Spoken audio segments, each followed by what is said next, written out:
Thank you, Stony. Hi, everybody. Welcome. I'm Raphael Chacon. I'm the director of the Montana Museum of Art and Culture, one of the partners in this project. So it's lovely to see you on a very warm afternoon. It's a pleasure to introduce Cristina, and I'll do that shortly. But first, I want to say thank you to Open Air Residencies, Stony, and I know some of you are board members, so it's nice to see you out there. This is an interesting collaboration. It's a partnership between the Montana Museum of Art and Culture, Open Air, and Missoula Parks and Rec. So we decided to bring Cristina in because she's an interdisciplinary artist to begin with. So much of what she does as a conceptual artist is to bring fields together. And what I loved about Cristina when I met her is I felt like I had known her my entire life, which is impossible because I'm like old enough to be her grandfather. But nevertheless, we had this certain simpatico, between us, where we kind of had a little bit of a mind meld because we both love the visual arts, contemporary art, performance, the stuff that she does as a visual artist, but we also love flags. In fact, we met at a flag conference at the North American Vexillological Association. Vexillology is the study of flags. You'll hear more about that from her. But anyway, we love flags, and she uses flags as her medium, and she teaches flag design. And so we thought, wow, what a great thing to introduce Missoulians to bring to this community. So we've been working at it for a couple years to get her here, and so the partnership between Parks and Rec, the summer camps, and Open Air sort of made it possible. So and the museum's willingness to have a visiting artist. So that's why she's here. Anyway, I'll make this quick. She is a native of Miami in the great state of Florida, La Pascua, Florida, right? She's born and raised in Miami. Studied at Sarah Lawrence and at the San Francisco Art Institute. And she is a conceptual artist. I'll let her talk about what she does as an artist, and a vexillologist to boot, or a vexillionaire. Get into it. Well, you'll get into that. Okay. Steal my thunder. I won't. Anyway, thanks for being here, and I'm going to pass the mic over to Cristina Victor. Help me in welcoming Cristina. Hello. I'm going to stand up, sit down. I'm a little squirmy. It's just my nature. I just wanted to say thanks to everyone involved in bringing me here, especially right now. I don't take the responsibility lightly. I'm working with youth here. I'm an outsider. Travel is really sort of a risk at this point, but we've done everything we can to make this as safe as possible. And I think it's also, I feel like I'm kind of serving as an example that artists can be resilient through any situation and that our work is still relevant for communities and also for our livelihood. So I just am very grateful that I can be here and that I can enjoy and get to know Missoula and its community despite our challenges. And thank you for being here. This is better than being in an indoor space with fluorescent lighting. So as a sort of resolution to not having a way of showing images, like whether we had a screen or printed material, I asked that maybe we could use our cell phones, which I know it's we're probably all really exhausted of looking at screens, but it's sort of the best way that I can, I could talk your ear off, but it's nice to have visuals, right? Especially when we're talking about flags. So I invite you to use your phones. I think I'm eating pollen coming off of this tree. To use your phones to help guide, us all through some of the visuals of my practice and also how I'm kind of doing what I'm doing or what led me to this moment. Like Raphael said, I'm from Miami. My family's from Cuba. So I grew up in a heavily immigrant population, exile community, basically. It was a community that always sort of anticipated going back home, but never really being able to. So that sense of displacement is something that I sort of feel like I inherited. And I feel like my art practice always speaks to that. And I always say that my work comes from the hyphen, that in-betweenness, that feeling like we don't really belong anywhere, but always searching and finding ways to ground. And I think through my art practice, and I think by figuring out that I was an interdisciplinary artist, that I could move through different ways of making and talk about different aspects of my identity, of how I view the world, and also to me, community is super important. It's intrinsic to my practice, and I love involving communities in my process too. and bringing what I have to offer to communities as well. So yeah, so it's been a really long day. We've been hanging out all week with kids from your community, making flags, teaching them how to design flags. So my project is called My Story is My Flag. And the reason I arrived I'm going to focus more on the flag aspect of my work. I'll dabble a little bit in the other stuff I do. But because this is like why I'm here, I just really want to reveal my process and tell you why and how I've adapted it to talk to kids about this of all ages. So I actually started this project because I was rejected from a residency. Out of failure and rejection came this really rich, beautiful project that I had the privilege of bringing to a high school in Oakland. I was living in the Bay Area for a while. I had applied to a really prestigious residency. It's called the Headland Center for Art. And in that application process, I was interviewed. Someone on the committee, I didn't get the residency, but someone on the committee reached out to me and said, I'm sorry you didn't get the residency, but I'd really like to work with you. And at that point, I had started working with flags because I had been doing performance about Cuban identity and sort of critiquing authenticity and how the media frames culture. My mom worked for Univision, which is one of the biggest Latin television networks here and in the Americas. So I was like a voyeur into this space, and I watched my mom sort of navigate the production of what Latino media is. And I think as a child, I didn't realize what I was accumulating all this information that I would then work with later as an artist, because I feel like we're still pretty far behind in how we talk about culture. I mean, I felt that way 4 or 5 years ago when I started doing this work, and now I feel like you can't avoid this conversation, right? We're all exposed to it in one way or another. And so I did a performance project for about 4 years where I embodied the stereotypes. I embodied the Scarface stereotypes and all of these sort of farcical ideas of what Cubans are, right? Or even Latinos in general. And that project was super rich. I did food events, I had dancing contests, I had huge installations, I made cooking videos, I kind of went all over the place. And then I got tired of doing it. I felt very vulnerable, and I think I just realized that after all that engagement, that other people had a lot to say. And I was interested in hearing how other people dealt with their notions and their challenges when it comes to talking about identity. And within each installation I did and each video, I made a different version of a Cuban flag, because I thought it was really important to signify what specific culture I was critiquing or talking about. And as I did the costuming and the installation and the videos and the scripting, I really enjoyed the flag making. There was something about, I was just repeating something that already existed, but then every time I made it, I was trying to deconstruct it. And I arrived to this point, and if we look at my website, it's www.CristinaVictor.com. Christina with no H, right? Thank you.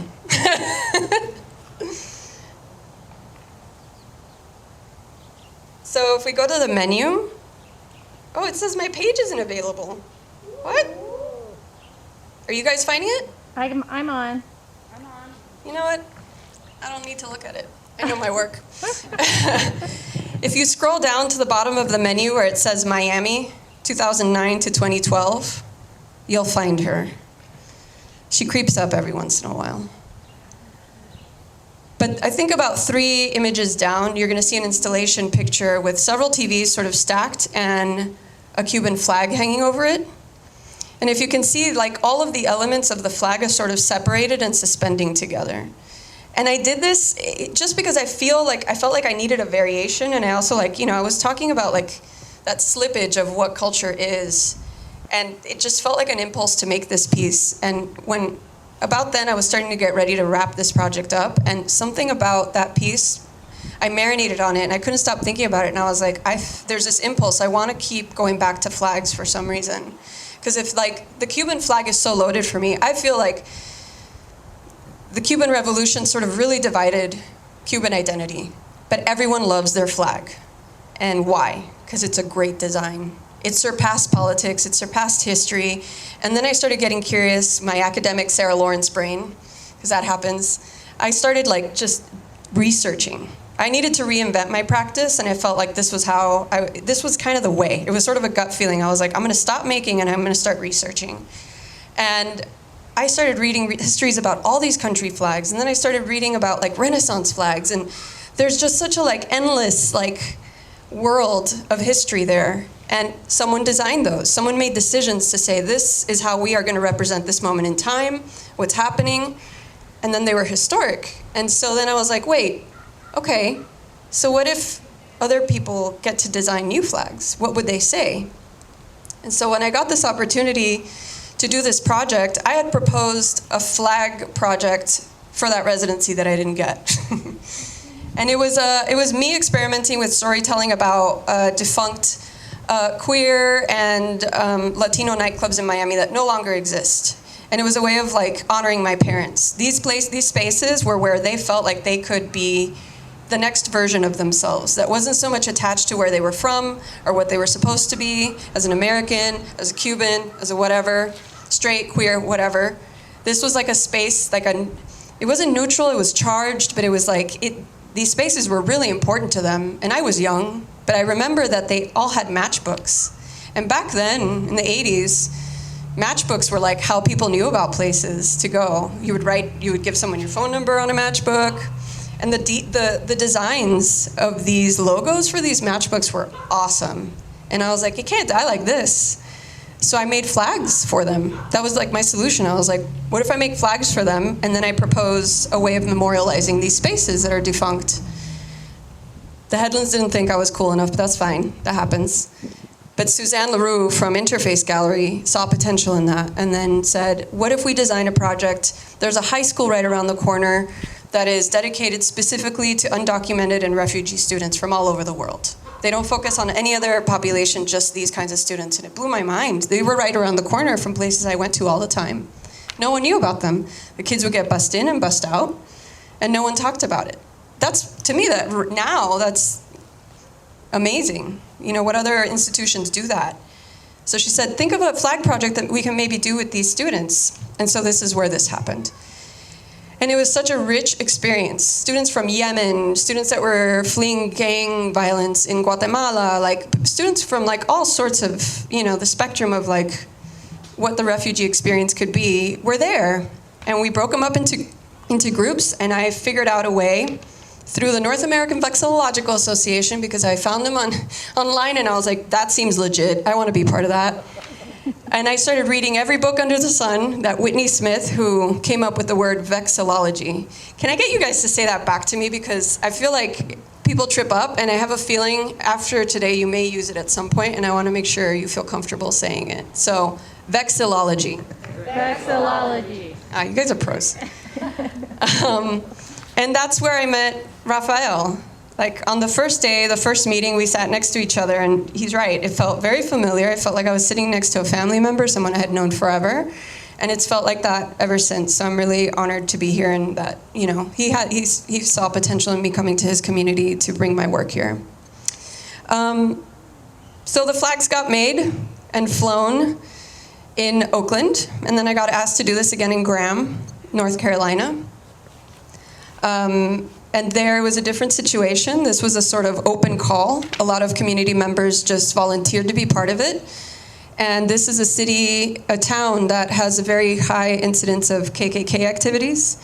And the people who signed up for the workshop were predominantly Black, people who are like community leaders, farmers, advocates. They wanted to be heard. They wanted their voices heard in this community. And so again, and every time I do this project, the project gets refined. It becomes more adaptable. Like I feel like it has so much potential to be dynamic. With every community like I engage with, I learn so much. And it's all about their stories and figuring out how to create really strong design to catch a person's attention, any person that walks by these designs. So usually if you do this with your fingers, it's like 1 inch by 2 inch.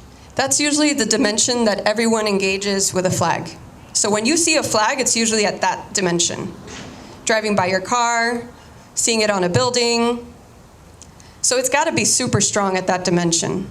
So luckily he's like the next vexillology sort of I don't know, what would we call Ted K? A saint. He's like a guru. He's like a flag guru. He's been interviewed tons of times by several people, people who are influencers. People know who Ted K is, and he's such an approachable guy. But he created this pamphlet that made it really approachable I use it as a source to then provide this information to every community I come up, I engage with. So we're gonna pass out these little pamphlets so you see what the kids are looking at. Poor Celicia, she's been looking at these all week. Do you mind passing out the ones that we have? Oh, okay, you guys already have them, great. So this is the process that I've been going through with your kids. So just introducing like the history of vexillology, talking about like the technicalities of a flag. We start open conversations so I know what they feel like flags mean to them. And then we go into design. And so rule number 6 in this book is, I put that in. Because I'm not a very formal person.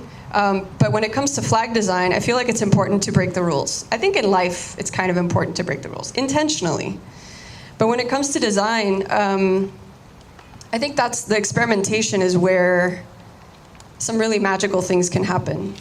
And so that's part of what I'm teaching the kids here too, is, you follow the guidelines. Rules is a little severe, but always remember you have the freedom to break the rules, just make sure you're doing it with intention. And that sort of served me with all of my art practice. I think I struggled for a while with not doing, I didn't realize I was interdisciplinary until I was in a space that encouraged it. And once I started doing that, I realized my art practice can be anything I want it to be. It can be of service, it can be mine, it could be cryptic, it can be anything. It's a space of possibility. And so that's usually how I go about it. Once I feel a little trapped by what I'm doing, I figure out a way out and I pivot. I pivot to find what needs to happen next, to reassess. So if you look in my website, there's a tab that says House of Duende. So on that image, that's a solo show I had last year in Cincinnati. Cincinnati is one of those cities that again, this project and my art practice brings me to places I otherwise didn't know I would go to. And luckily, I made friends in Cincinnati through a flag project, and then I met the people who run this gallery, and they're like, how about you have a solo show here? I'd never had a solo show, so I was really excited about it. And this was a first time that I could include flags that I had from, the My Story is My Flag project. I play a lot with language, too, as someone who grew up. My first language was Spanish. I'm a U.S. citizen, but my first language was Spanish. And English is something I learned after. So I play with the failure of language and how things fail to translate for me. How sometimes the magic sort of stays on one side of the translation and never makes it to the other side. And I use the flag form to do that. If you ask a vexillologist if that's right, they're going to be like, what? No, we don't know what's happening. But I make up my own practice, right? So this was a space where I was able to kind of include a little bit of everything that I was exploring. On the left-hand side of that picture are the club flags. So that project is called Perpetual Dance, perpetual dance. So you can see the images of some of the flag pieces that I designed for that project there. On the right-hand side, it's a combination of some of My Story is My Flag pieces, the language pieces. I also think humor is really important, so I pull that in every once in a while. And I create imagery that sort of critiques also how, Latin identity is exploited. The idea of tropicalism is this sort of design thing that everyone can consume. At times it irritates me because, hurricanes hit the tropics, Haitian immigrants, no one cares, but it's consumable because it'll make my house look great. And so I just use my practice to kind of vent these moments where I feel like there's contradictions in the world as far as what we care about. And then lately I've really been into ceramics because I think every 2-3 years I kind of, I'm like, what else can I learn intensively in a short amount of time? And then translating some of the language stuff and nostalgia into ceramic pieces. So when I did performance stuff, I was really critical about making objects. I didn't want to be part of the art market. It did not interest me. I did not want to make things for privileged, wealthy people to buy and then leave it at that. It made me very uncomfortable. But now I feel like I'm returning because I like working with materials. I think the flag making led me to like really remember the joy of working with materials and textiles. And this is something that, you know, my parents or my family members, my elders, when they came from Cuba, that's how they survived. They worked in factories, they sewed, they embroidered for money. This was like a livelihood for them. So I treat it as that as well, and it's sacred to me. But I think I really just enjoy craft. So now I'm dabbling in like ceramics, which is ironic because ceramics is like, they'll be around longer than any of us.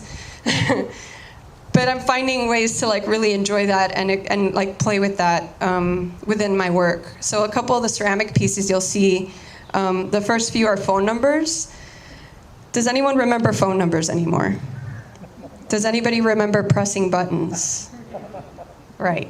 So I always remember my grandmother's phone number, and I'm like still nostalgic for it. She's still around, but there's something about that number that feels like exploring the idea of home that's immaterial and making it material in a super formal way. I think Raphael, like he always points out that I'm just constantly rebelling. I think I find ways to rebel within my own practice with myself. So those are some things that I'm playing with now with the ceramic pieces. I'm making like domestic wares and sending them out, almost like portraits. And I'm also like pulling out of the flag and the textile stuff, still doing the My Story is My Flag, because I think this is something I can do anywhere, everywhere. I will do it anywhere I'm invited to go.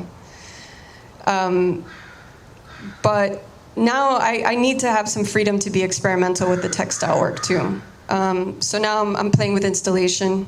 The first piece on the menu list is called Second Skin, and that actually is opening in a show tomorrow. Which I think like coming here and then knowing that that piece is going to be in a gallery that's going to be open by appointment, I think the art world is we're so resilient. We find ways to make to still like ground ourselves and be like we're relevant. And so, you know, whether it was like taking every precaution to get me here, or this gallery opening back up and just figuring out ways to still like have this show happen, I think is just so validating right now. And I only want more of that for other artists. And I hope, you know, that this project serves the community really well and that you're happy about it. And that it can serve as like an example for other communities and other artists that, you know, we're not going to be idle forever. We're going to keep making work. So yeah. I don't know how long I've been talking, but You're good. yeah, I'm happy to open it up to questions. I'd like for this to be a conversation too. So if anyone has any questions or comments or is curious about things, feel free to shoot them out at me. Yeah. I graduated from an Oakland high school, so I want to know which one you were at. It's Oakland International High School. It's right off Temescal. Yeah. And that community's changed so much. I'm sure you've heard with, you know, the tech boom coming in, it's seeped into Oakland. And these kids get bussed in from everywhere. I just think it's such a great, it's like a proper big campus. And those teachers are superheroes. They have an enormous amount of patience. And these kids really need a lot of support. I mean, on top of being hormonal teenagers, I don't think they're even aware of the trauma that they're processing and probably will process for the rest of their lives. Some of the stories that the kids told me, I was just like, but it blew me away. Like this project always like makes my heart explode, and I leave being like, oh my God, this is so amazing. How they work together. How they like surpass their language barriers with each other, and they made really amazing designs. Oh, okay, so maybe this is when we can go to, on the top menu bar, it's My Story is My Flag, just an acronym. And so I designed a separate website so that people knew that this was its own project and that the highlight really was less about me and more about the community members and the people that I was working with. And so for each city, and you guys will have your own tab and your own space once the flags are put together and like written pieces about it, there you can find the story of each flag and images for each flag. So we have tabs for all the flags, and up until today, until this project, I would do the workshops and then produce the flags myself in 2.5 weeks. And that wasn't sustainable anymore for me because I felt like the engagement was suffering because I had all this pressure to produce the flags to be actual durable flags that flew outside. And while I loved making them, I just felt like the engagement was suffering, and I was like, that's not, every time I do this project again, I like pivot to refine it. So now I like that I'm able to just focus on the talking and the engagement. But I really encourage you outside of here to read these stories. Some of them are so profound and strong. Some of them are resilient. Some of them are mythical. Sometimes kids are just like, I made up this world and I'm making a flag for it. Or they're just transitioning out of being, young adults and into, or like teenagers into being young adults. And I think also I want people to walk away from this project knowing that they can reinvent themselves. They can represent themselves visually, and they can like expose themselves proudly. They can be cryptic, they can be bold, they can be whatever they need to be. And hopefully this kind of, the audacity that this gives you can be translated into other spaces in your life. So I encourage you, right now it's probably not the time to like read all the stories, but I really hope, that resonates and you can look back, and also if you have ideas or you're like, hey, I really like how this was framed and, what could happen here? How can we document what's going on here? I'm always open to hearing what community members have to say to me about the project.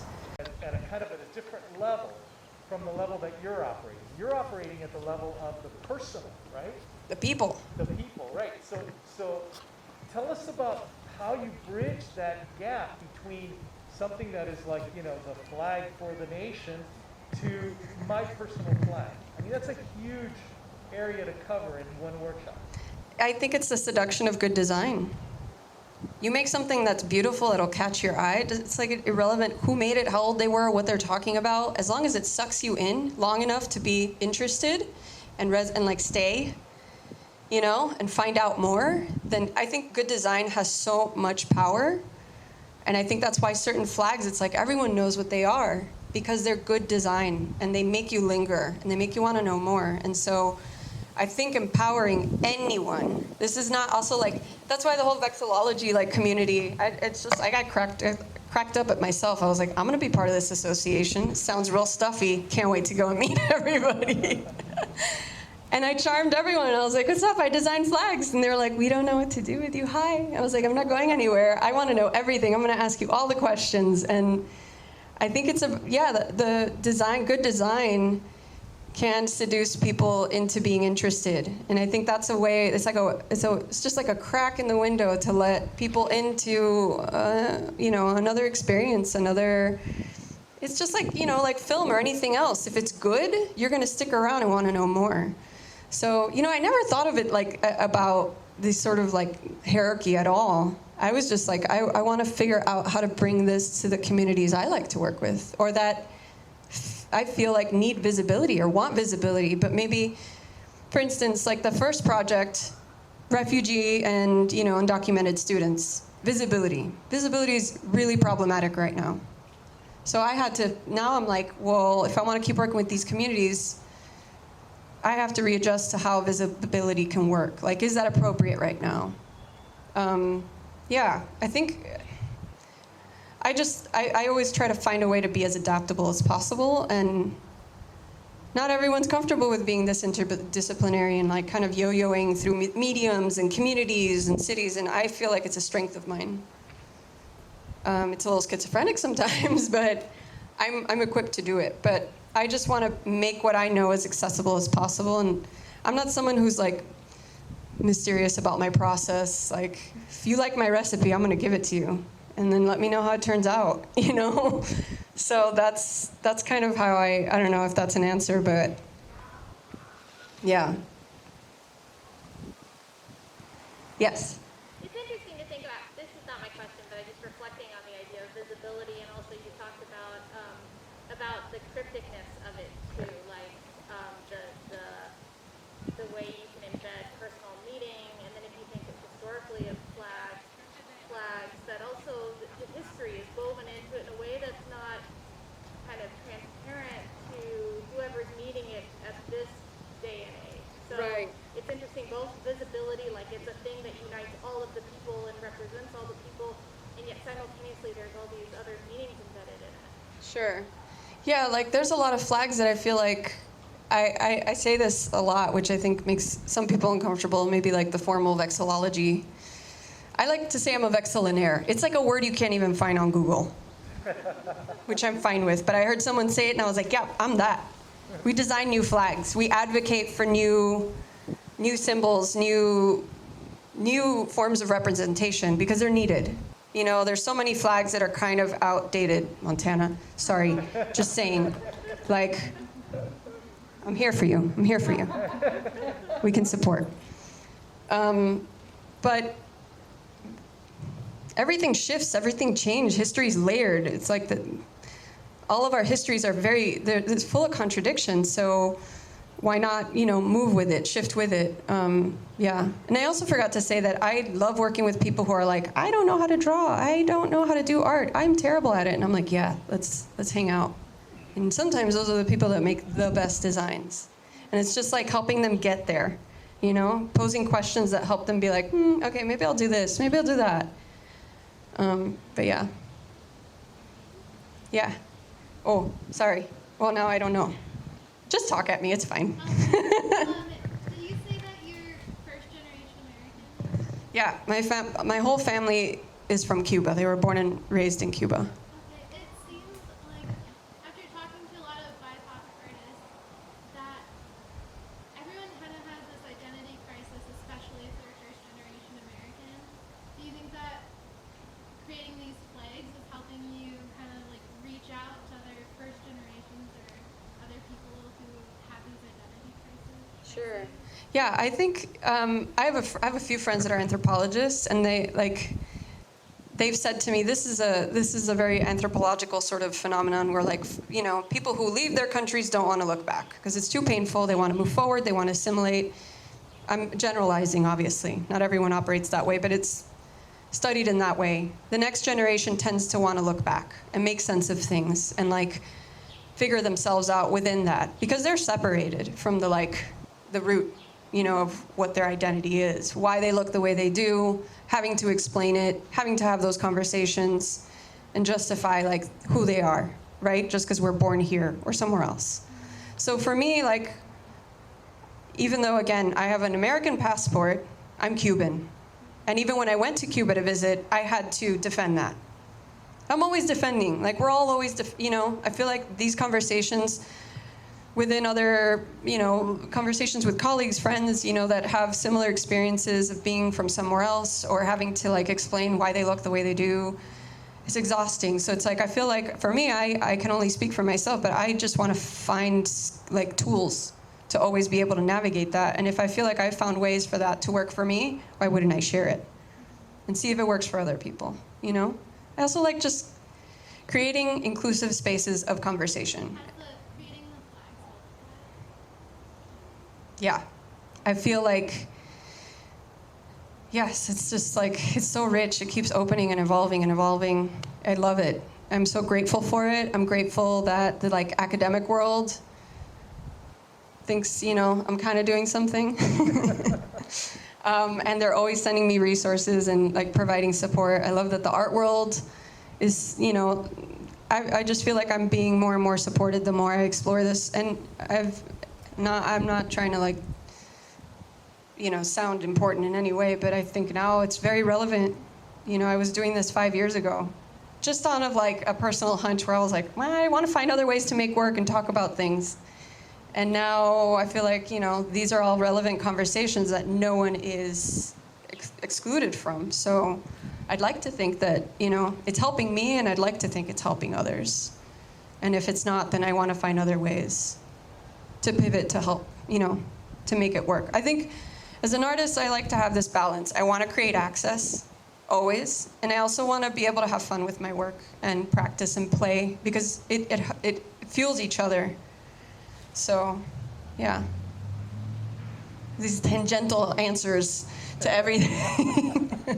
You had a question? Or you had a question? So a two-part question. First of all, what age of kids you're working with this past week? And what's your equation? What questions do you ask them The age is, so far it's been like between 5 and 12. I think 12 is the oldest. So that's the age group. So we're meeting with 3 groups a week, twice a week. And it's a variety of combinations of those ages. There's less of the older kids, so I'm working mostly with younger kids, like 1st, 2nd, and 3rd grade. How do I get them thinking about this? So the booklet really helps. I bring tons of source material as far as books. Usually I like to bring books. We can look at stuff online. It's not the same. There's something really fun. It's very like Encyclopedia Britannica. And I realized that Whitney Smith, who came up with the word vexillology, he's been dedicated to flags since he was a child. If you see in the pamphlet, there's a picture of him as a child holding up a flag. And he's designed several country flags, state flags. So we're pointing to that and being like, look, a kid kind of, came up with this. So let's talk about what flags mean to you right now. And so I open the conversation up to see where they're at. And then we go from there. And so some people have sports flags. Some people are from other cities. Some people are from other countries.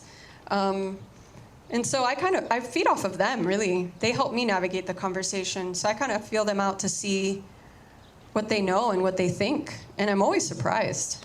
And a lot of them, even the fictional worlds and video games, there's flags. There's that symbology everywhere. So there's no one, it's rare that I run into a kid and they're like, well, I don't know what a flag is. I don't know what you're talking about. And I think you could say that for anyone. We all have a relationship to flags. We just most of us don't know it until we start talking about it, until we start having arguments about it and realize we all have opinions. And we all have a relationship to them, every single one of us. But what you're doing is there's no wrong way of doing it. Exactly. Interdisciplinary. Yeah. Yeah, just to riff off of that, you sharing about the good design of the flag and it has its power. That made me think that even flags that are crappy designs, they have power. Yeah. Also, as signifiers.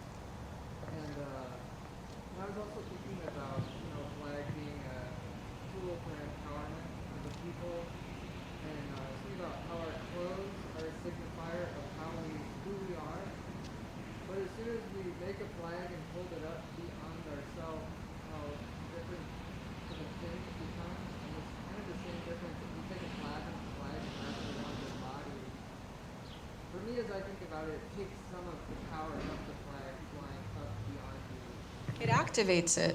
So when we're done with the project, I also obviously, right now we're working with the situation that we have, right? So we're making these outdoors. Today was super windy, rough day.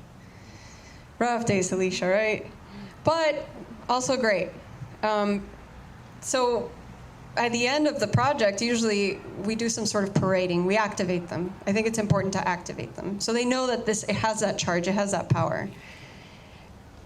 And they just kind of get really joyful and giddy, because I think the hardest part is to introduce the idea of process to them.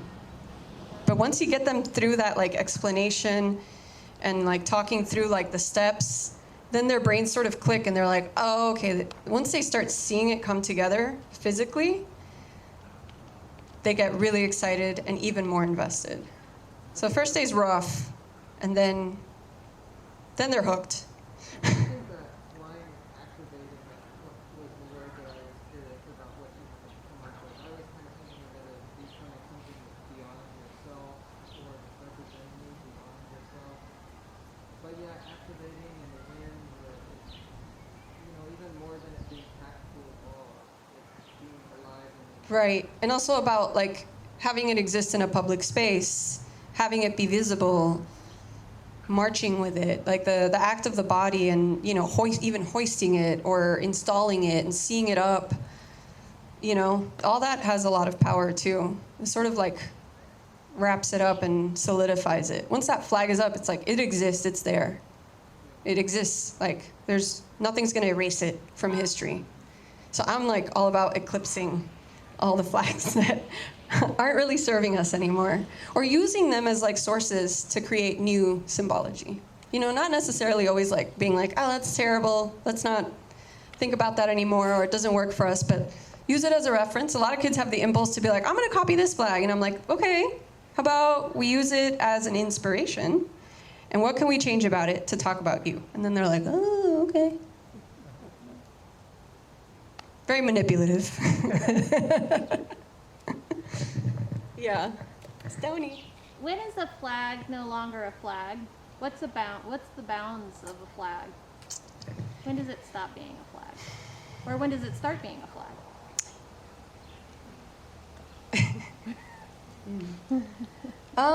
I don't know, but I do play with that a lot in my work. Because everyone's like, oh yeah, you make flags, everything's a flag. And I'm like, no, that's actually a sculpture. But whatever.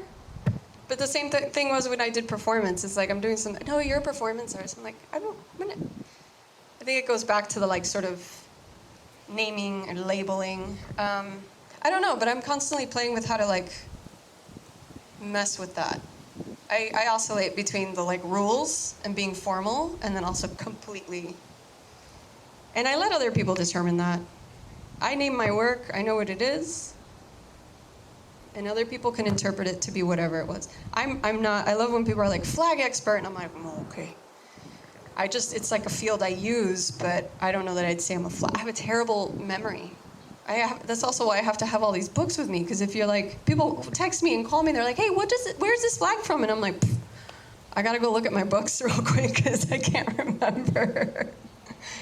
But I don't know, that's an interesting question. It's existential. Maybe I'll think about it later in the dark.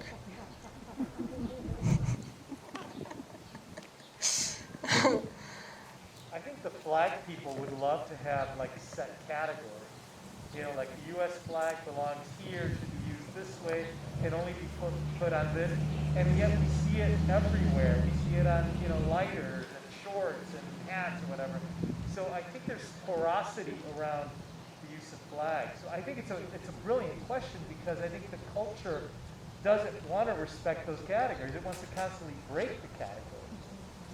Yeah, and there's like this whole flag etiquette. You know, it's like, you can't do this with a flag.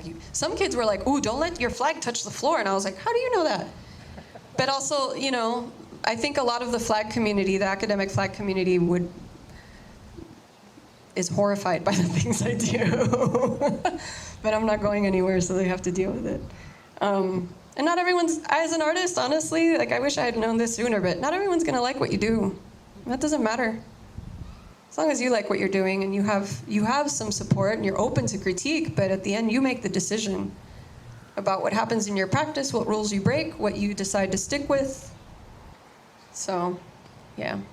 Yeah, it's interesting to think about, speaking about symbolism of it, we think of that to mean that the shapes and the colors, the forms, and that's one form of the symbolism, but then there's the relationship of the body to the object itself. And so what we know of if it hits the floor, or if it burns, or if it's hoisted, or if it's worn. Up on a wall, yeah. Like it's like becomes a stand-in for these other things. Yeah, the flag alone isn't enough. It's like there's so much more into how it gets interpreted. How you engage with it. Like, do you see it at a march? Do you see it at a protest? Is that the first time you see that flag? And does that solidify your relationship to it and how you are with it or not with it? You know, are you triggered by it? Are you enamored with it? It's very subjective to engagement. And the flags are all about engagement too. And performance. Yeah, and performance. Activation. That's the word that I feel really suits that portion of it. I'm trying to think about the words logo and flag. It's like you could put a logo on a piece of fabric and call it a flag. You can do whatever you want. But if it's good design or it makes it a successful flag, keeping it simple is kind of essential, which is also really hard because, again, there's so many flags that exist in the world, but if you can't absorb it and kind of fall in love with it and be with it at this dimension, it just depends. It has to be good design. It has to suck you in somehow, so it just depends. There's imagery, like, say, Montana, that belongs on, like, a logo on a piece of paper in governmental whatever, or in a newspaper and be like, this is the Montana logo, versus is it appropriate for a successful flag? Does it encompass what it needs? Does it have power? You know? So sometimes less is more. Actually, often less is more. So, I mean, I think that's something you can ask yourself now when you engage with flags, and you'd be like, is that, I don't know. And it's subjective too. There are rules, but for the service of what a flag can do, I think keeping it simple, distinctive, this like sort of list of rules that Ted Kay kind of came up with, which sounds really simple, and a lot of people are very much against the whole good flag, bad flag debate, but it's so useful. It's like, really ask yourself, is that a successful flag? Is that strong? And you can ask that yourself about that with anything, any sort of artwork you engage, and you answer, you know? Hi. So on that subject, hi, how, I think when you think about our stories, right, they're so complex. Mm-hmm. So how do you help facilitate the complexity of your students' stories into those simple, powerful, iconic images? So if you open your little pamphlets, there's a page that says brainstorm. And so what I do to make this process really approachable, I say, we're just going to do a list. And if it's thematic, then I ask, and for this so far, for this first week, we've been very broad. Also because I wanted to get a sense, I'm not from here, I want to be open to like understanding where their minds are, given the times, whatever's happening. Just tell me what's on the surface of your thinking. When you have to talk about yourself, what comes up? What's important to you? So I asked them to create a list of words. And if it's thematic, then I say, list of words that describes this thing that's important to you. Montana, the nature, whatever. So they create a list. Or if it's just personal, it's like, what can you talk about with yourself? What can you say in your flag? And they'll create a list. And then I say, okay, now let's assign each of these things a color. If you love your family, and what color, energetically, like what color do you think of when you think of your family? And I say, and I use my example, I'm like, if I think of my family and I say I have to give them a color, I think red.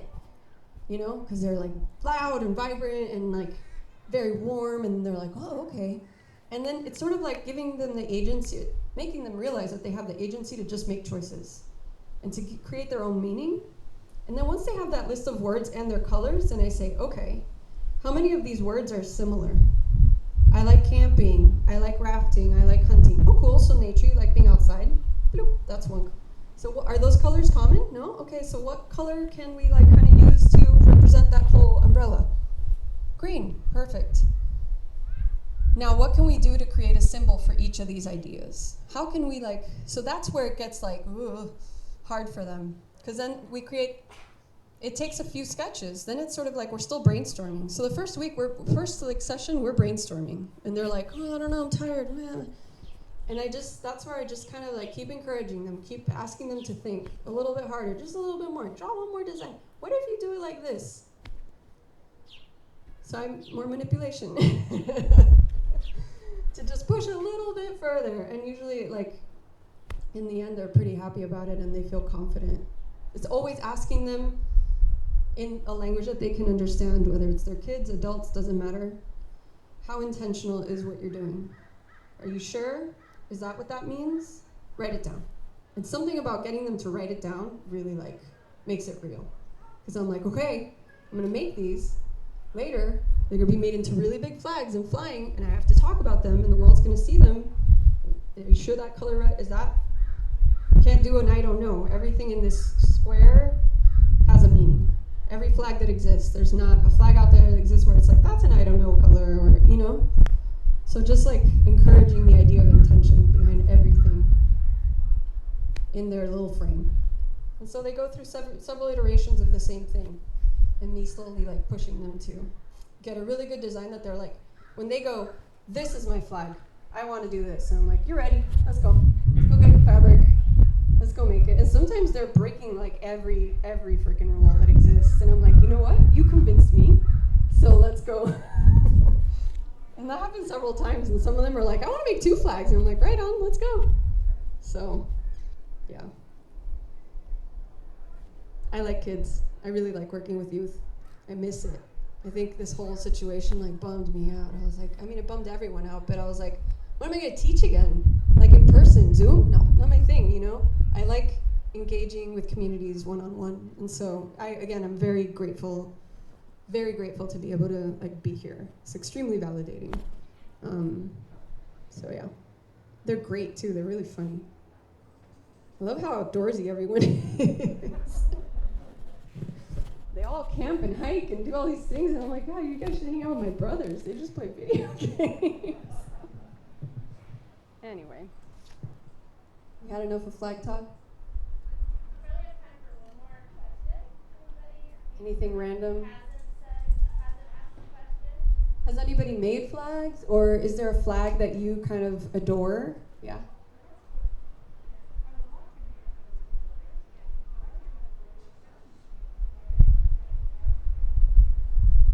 Let's talk later. I'm here for another week. I can set you up, or at least give you like tools and skill. If you have an iron, and you can go to Joann's Fabrics, and I can give you copies of those pamphlets. And yeah, and I've been thinking about it. I'm like, how am I gonna make like this like, more accessible? Like so a lot of people like in California, no one's going back to school. Everyone's staying home for the whole year of no art, of no like guidance in like the creative process. And so maybe I can make packets to send out to people and like instructions on how to do this. So far, like the pamphlets really worked out.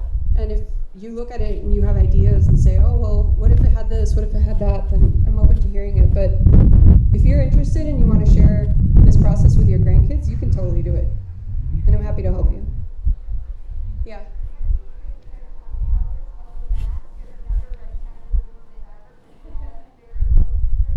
Yeah.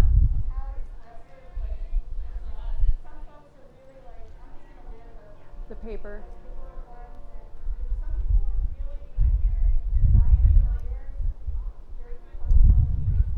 Yeah. I mean, explore it. I'd encourage you to explore it. I think people are now starting to get really creative with it because also it's not this sort of thing that we're going to stop doing anytime soon. So why not, if you don't have the skills or know how to make these for yourselves, maybe reaching out to someone to commission a cool flag or collaborating with someone who has those skills, but you're like, I have ideas. I mean, yeah, it's like wearable art at this point. You can see it that way. Some people don't and don't need to, but it can totally be a plane of expression. Go for it. And then send me a picture. Okay. Way back over there. Where am I going next with my life?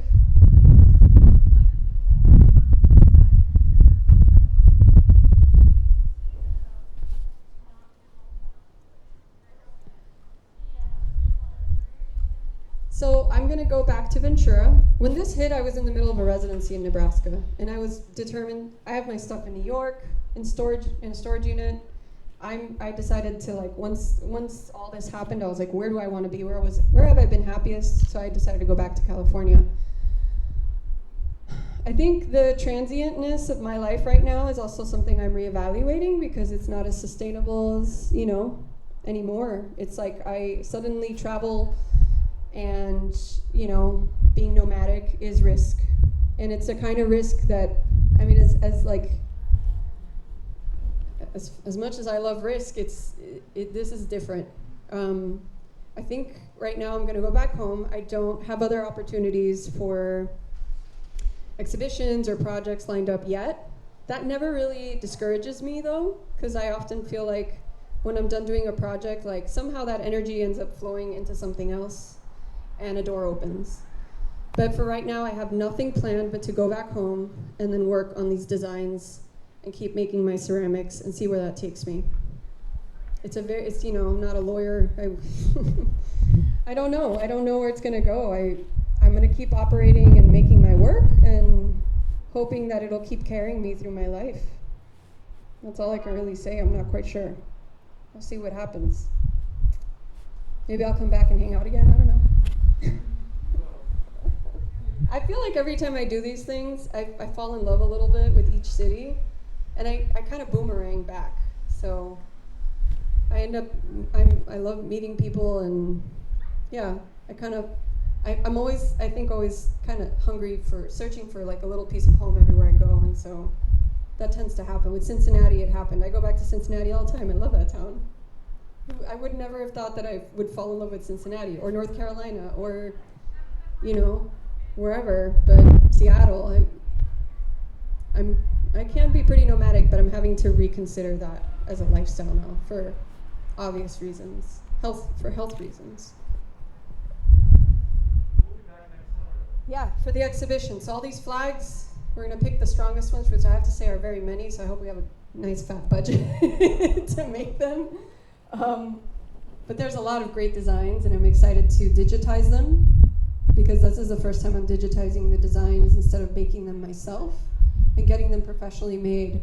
The last time we did this project, a storm blew through the installation and they went flying everywhere, and I had to fix the flags. They sent them back to me, and I was like, this is not sustainable. I want the designs to be reproducible I give them back to the people who design them.